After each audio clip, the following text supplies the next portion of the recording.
dit senti en anglais? En français, on dit puant. Écris en commentaire. Comment on dit plus vieux? Écris en commentaire. Voilà. Mais comment on dit malodorant en anglais? Senti.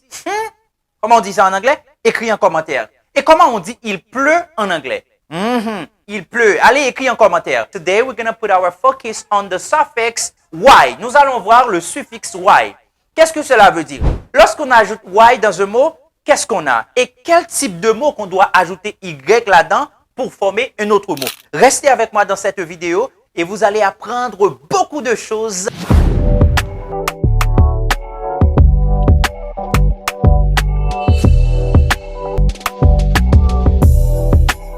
Il n'y a absolument aucun moyen d'augmenter votre niveau dans une langue sans avoir maîtrisé les mots de vocabulaire. C'est pour cette raison, nous avons mis sur pied un challenge de 200 mots d'anglais pour un mois. 200 mots d'anglais. Alors, si vous voulez augmenter votre niveau d'anglais, n'oubliez pas de vous abonner sur cette chaîne afin de ne pas louper aucune de ces vidéos. Aujourd'hui, ce sera la 5e vidéo. Ça pourra le faire 100 mots d'anglais pour moi ça. Et nous aurons 100 autres mots dans les prochaines vidéos. Here we go. The suffix y in English is commonly used to form adjectives from nouns. Let me repeat myself in French. Le suffixe y est utilisé pour former en anglais adjectif à base de nom. This suffix often denotes having the qualities or the characteristics of the root word. Ce mot est souvent utilisé pour décrire la qualité, la caractéristique du mot en question. Yo utiliser y comme suffixe dans un mot, ça veut dire suffixer un mot ou bien un groupe de lettres ou bien une lettre yo ajouté dans un mot pour former un autre mot. Dans le cas ça, nous avons y, nous ajouter li dans fin un mot pour former un adjectif. Par exemple, nous avons rain, nous ajouter y là, il fait rainy qui bali pluvieux. It is really important. Contient de la pluie, you say, it's raining. Avant d'ajouter y dans un mot en anglais, il y a quelques paramètres qu'on doit considérer. Way before adding the suffix y to a noun, there are some things that we need to put into consideration. So let's see. Si le mot est terminé par consonne, voyelle, consonne, vous voyez, consonne, voyelle, consonne, on doit doubler la consonne. Let me say that again. Si le mot qu'on va former l'adjectif avec, ou bien on va ajouter y là-dedans, si ce mot est terminé par consonne, voyelle, consonne, on doit doubler la consonne. J'ai une vidéo spécifique sur le doublement de la consonne finale. Je vous suggère d'aller regarder cette vidéo. Comment doubler une consonne finale? Well, consonne, voyelle, consonne. Attention, on ne doit pas doubler R. Est-ce que c'est clair? Let me say that again. If the last consonant here is the letter R, we are not going to double the consonant. We are not going to double the letter R. You see? This is the rule. Now, let's put it into practice. Rain veut dire pluie. On va ajouter Y. On a rainy qui veut dire pluvieux. Pluvieux. It's rainy. Il est pluvieux. Attention. Il y a différence entre it's raining and it's rainy. It's raining veut dire il pleut. La pluie a tombé. It's raining. You see? And if we want to say it's rainy, ça veut dire le temps est à la pluie. Le temps est à la pluie. La pluie est capable de tomber dans le moment où on parle. OK? Il est tombé après ou bien il était tombé ou bien il est tombé à n'importe quel moment. So we say, it's rainy, il est pluvieux. It's raining, le temps, ça veut dire il pleut. La pluie a tombé. Understood. Well, let's see the second word in the list. We have sun, soleil, sun. So, avant d'ajouter Y, on doit appliquer ce principe. Pourquoi? Why? Because we have consonant, vowel, consonant. Consonne, voyelle, consonne. Principe l'en dit, depuis nous avons consonne, voyelle, consonne, nous devons doubler consonne finale là. So, on va doubler la consonne, c'est pour cette raison on a sunny avec 2 N. Sunny, ensoleillé. Ici, on ne doit pas doubler cette consonne parce que ce n'est pas applicable, c'est plutôt voyelle, voyelle, consonne. C'est pas consonne, voyelle, consonne. You see why we don't double the last consonant in rain. All right, let's see the third word in the list is wind. Wind veut dire vent. On va ajouter Y. Encore, c'est pas applicable. On a voyelle, consonne, consonne. So, on a qu'à ajouter l'Y. You say windy, venteux. It's windy. It's windy outside. Li gen en pile vent dehors. Number 4, but not the least, we say cloud, qui c'est nuage. On ajoute Y, on a cloudy. Nuageux, cloudy. It's cloudy. Il est nuageux. It's cloudy. Il en est de même pour neige. On ne mentionne pas si on voulait ajouter un cinquième mot. On peut ajouter snow qui veut dire neige, neiger. You say snowy. It's snowy or it's snowing. C'est l'action. It's snowing. Pretty good. All right. Now let's see the second group is taste. Lorsqu'on veut parler de goût, OK? On va ajouter Y pour traduire contient trop de. Let me repeat myself. On ajoute Y pour décrire goût. Cela veut dire, suffixe Y là veut dire contient de ce mot, mais contient trop de. Prenons par exemple, spice, c'est épice. Il y a une chose que je n'avais pas mentionnée dans l'explication. Si le mot est terminé par consonne E, on doit éliminer E avant d'ajouter Y. Consonne plus E, on doit éliminer E avant d'ajouter Y. C'est consonne E. Et ce n'est pas voyelle E ou bien deux voyelles. Par exemple, blue, OK? On ne doit pas éliminer E parce que c'est U, voyelle, voyelle. On ne doit pas éliminer ça. Let's get back here. We say spicy, épicé. Contient trop d'épices. Peut-être contient trop de pepper, il y a trop de piment. It's spicy. It's hot. It's spicy. I don't enjoy spicy food. Moi, pas aimer manger qui est épicé. Je n'aime pas la nourriture épicée. Well, we have salt qui veut dire sel, salt. OK, salt. Lorsqu'on ajoute Y, on a salty. Salty qui veut dire salé. It's salty. C'est salé. Salty. Pretty good. And we have fat. Encore, c'est applicable. On doit appliquer ça. Voyelle, consonne. Consonne, voyelle, consonne. Consonne, voyelle, consonne. Consonant, vowel, consonant. On doit doubler the last consonant. As a matter of fact, we have here fatty. OK, graisse, c'est fat. Fatty, c'est gras. Fatty food. Ou bien oily food. Oily food, c'est contient trop de l'huile. You say fatty food. I don't like fatty food. Do not eat fatty food. You have to avoid fatty food. Il faut éviter de la nourriture gras.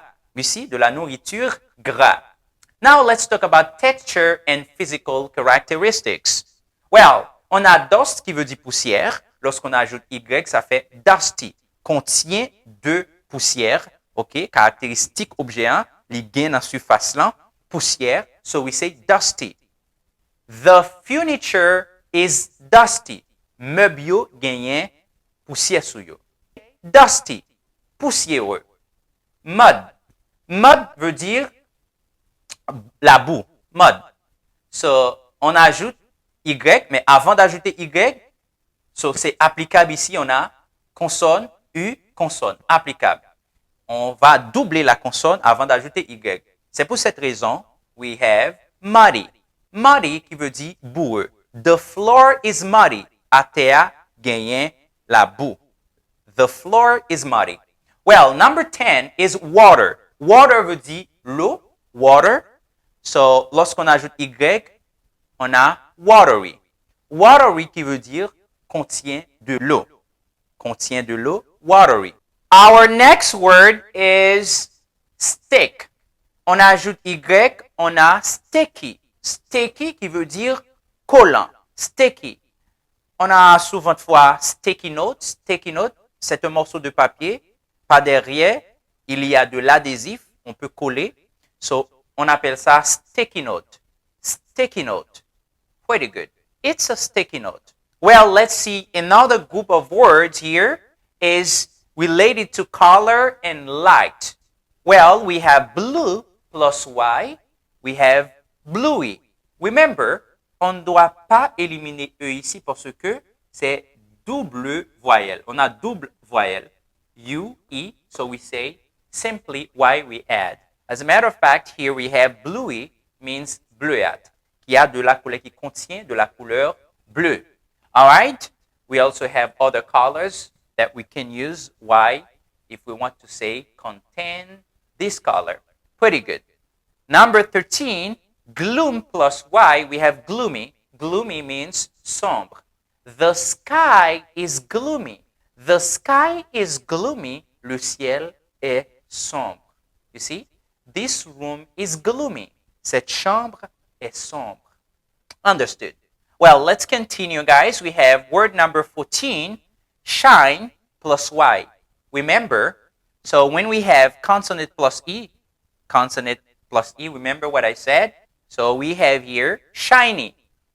You see why we have shiny, not shiny with the E, but with Y. You say shiny, brillant. My shoes are shiny. My shoes are shiny. The floor is shiny. So, à terre brillait. Well, let's see. The next group is body and health. Well, we have word number 15 is sleep plus Y. Remember, sleep means dormir. So we can use sleep as a verb and also as a noun. As a noun, it means sommeil. Lorsqu'on utilise sleep comme un nom, ça veut dire sommeil. Comme un verbe, ça veut dire dormir. You see? Well, sleep plus Y, we have sleepy, somnolent. Somnolent, c'est sleepy. The sleepy boy, so petit garçon cap dormir. The sleepy boy. The sleepy girl, so la fille somnolente. Somnolent, so caractérisé par le sommeil. Qui aime dormir, you say sleepy boy, sleepy dog, sleepy guy. You see? Well, let's see word number 16 is blood. Blood, attention, c'est blood qui veut dire sang. Blood plus Y, we say bloody. Bloody. Bloody, ensanglanté, contient du sang. When you go to the doctors, when you get there, then you can ask, how's your poop? How's your poop? Comment s'éloigner? Comment est la selle? So you say it's watery. Watery contient de l'eau. Liquide, liquide. À queue. You say it's watery. Contient de l'eau. And you can also say it's bloody. Contient du sang. Est-ce que poupou gagne sang? Là, il va la docteur, la diagnostiquer ou lui dit, so is your poop bloody? Est-ce que poupou lui-même lui gagne sang là-dedans, lui contient du sang? Well, you can say the poop is bloody. Okay? Well, ensanglanté contient du sang. And the next word here in the list related to body and health, you can say cream. Cream, c'est crème. En ajoutant Y, on a creamy. Creamy, crémeux, qui a la forme de crème. For example, you say, I have a creamy discharge. Moi, j'ai une discharge, une décharge que moi bali qui fait un coup crème. Pour moun qui fait infection yo, docteur a commandé comment discharge là est. Then you can say it's creamy. Discharge là, décharge là, li paraît en crème. It's creamy. You see what I'm saying here? It's creamy. Pretty good. The last group is actually a miscellaneous group. We have in it fun. Lorsqu'on ajoute Y, on a funny. Remember, we say when we have consonant plus vowel and consonant, so before adding Y, we need to double the last consonant. As a matter of fact, we have fun, we double the last consonant, which is N, we have funny. You see why we have funny spelled with double consonant? Because the rule says before adding Y with a word ending by consonant, vowel, consonant, we need to double the last one. As a matter of fact, here we have funny, drôle. Oh, you're funny, tu es drôle. You're funny. Number 19 is mess. Mess, so we have Y, we add Y, and we have messy, means désordonné. Your room is messy. Ta chambre est désordonnée. Your room is messy. The office is messy. The office is messy. So, bureau a vraiment en désordre. The last word is rock. When we add Y, we have rocky. Wash, rock. So, wash plus Y, ça veut dire wash plus Y, on a rocky, rocailleux. Okay? The road is rocky. The road is rocky. So, le chemin est rocailleux. Route la gagné en pile roche là dans les. You see? It's pretty cool. Thank you so much for watching this video. It was actually 20 other words with the suffix Y. And I think you learn a lot of things. It is really important, guys, if you are learning a language, it is crucial that you can build up your vocabulary. If you want to increase your level in English, you want to take your English to the next step, always remember to study new word. When you are actually having a conversation, you will find word easily because you learn them. There's no way to improve your English without mastering a bunch of vocabulary words. So if you don't do that, I'm so sorry, guys. So as a matter of fact, I come up with this challenge to help you learn more vocabulary words. So we have 200 words to learn within this month. So today is the 5th video, la 5e vidéo de notre challenge. N'oubliez pas d'aller regarder les autres vidéos pour pouvoir augmenter votre niveau en anglais. See you in another video. Si vous voulez prendre un cours d'anglais, n'oubliez pas de nous contacter. Nous avons une nouvelle session en cours, 24 juin 2024. Vous pouvez prendre ça présentiel. Nous sommes à Cap-Haïtien, ou 14B, Guylaine de Rizano, ou bien online si vous êtes ailleurs, en privé ou bien en groupe. Contactez-nous maintenant. Catch you soon, guys.